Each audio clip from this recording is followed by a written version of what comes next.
जानेंगे कि अमेरिका के यूएससीआईआरएफ रिपोर्ट में भारत के आरएसएस और जो रॉ है उस पर सैंक्शन लगाने की बात किया गया है।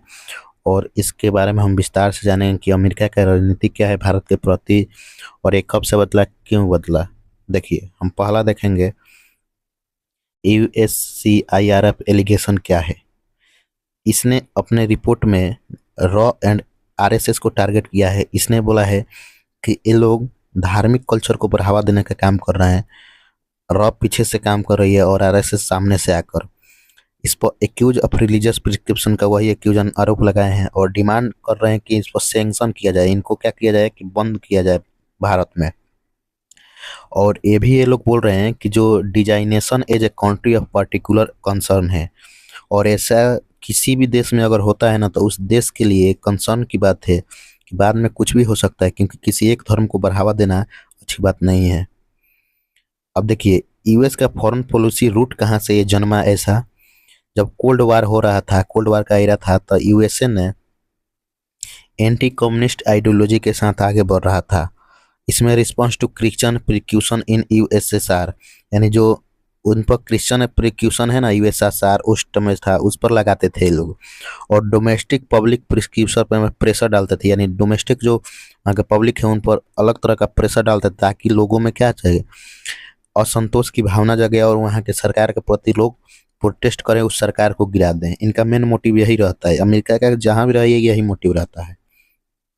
फिर 1990 का स्ट्रेटेजी आया, क्योंकि कोल्ड वार एरा खत्म हो गया, यूएसएसआर टूट गया, तो इन लोगों ने 1990 में religion as a foreign policy tool को यूज किया। यानी रिलीजन धर्म को ना एक फॉरेन पॉलिसी में सेटिंग की तरह उसको यूज किया ताकि अपना रोटी सेक सके।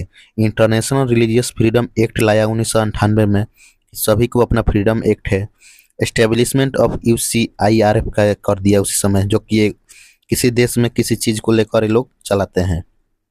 तो आप इन लोगों का कारनामा देखते रहिए। उसके बाद क्या है कि जो फ्रेमवर्क मिस लीजमेंट जो है, उन्होंने फ्रेमवर्क तैयार किया क्रिश्चियन अब्राहम लेंस से, ठीक, अब्राहमिक लेंस है उससे, state versus church conflict model, यानी स्टेट और चर्च कॉन्फ्लिक्ट मॉडल को अपनाया।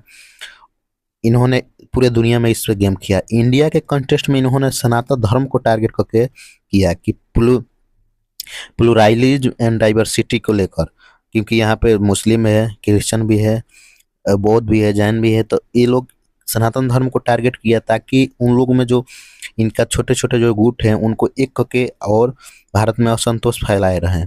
उसके बाद lake of central church authority, यानी कि सेंट्रल चर्च अथॉरिटी में क्या है, कमी है जो चर्च का है। Absence of single Holi book, और यहाँ पे इन लोग अब्सेंस रहते हैं कि सिंगल होली बुक है, अलग अलग चीज़ें हैं, समझ रहे हैं ना, कि भारत में इन लोग को डाइवर्सिटी में एगो समझ नहीं पाते हैं कि क्या तो किया जाए।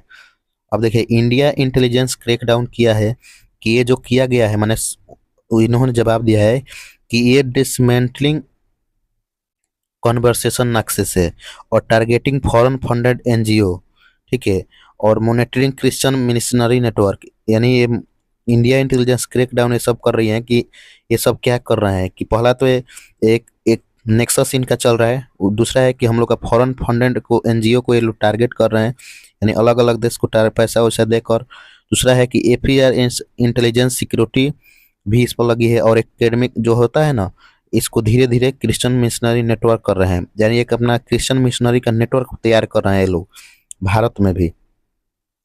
अब हम देखेंगे कि जो प्रोपेगेंडा साइकिल है अगले 6 मंथ तक ये क्या हुआ है, चल रहा है। जैसे कि एकेडमिक फ्रेमिंग रिसर्च पेपर और एक्टिविस्ट एस्केलेशन, यानी कास्ट एंड माइनॉरिटी फोकस, यानी कि देख रहे थे कि देश में जातिवाद जनगणना कराओ, ये कराओ, ये सब उसी का एक हिस्सा है।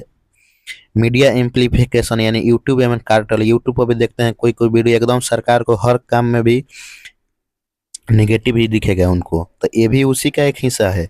पॉलिटिकल क्लोजर, यानी पार्लियामेंट्री डिबेट में आपने देखा होगा कि पॉलिटिकल में भी कुछ लोग ऐसे हैं कि ऐसे बात करेंगे जैसे कि उनको लगा कि इस पार्टी को ये लोग फंडेड कर रहे हैं इसलिए ये लोग ऐसे बात कर रहे हैं।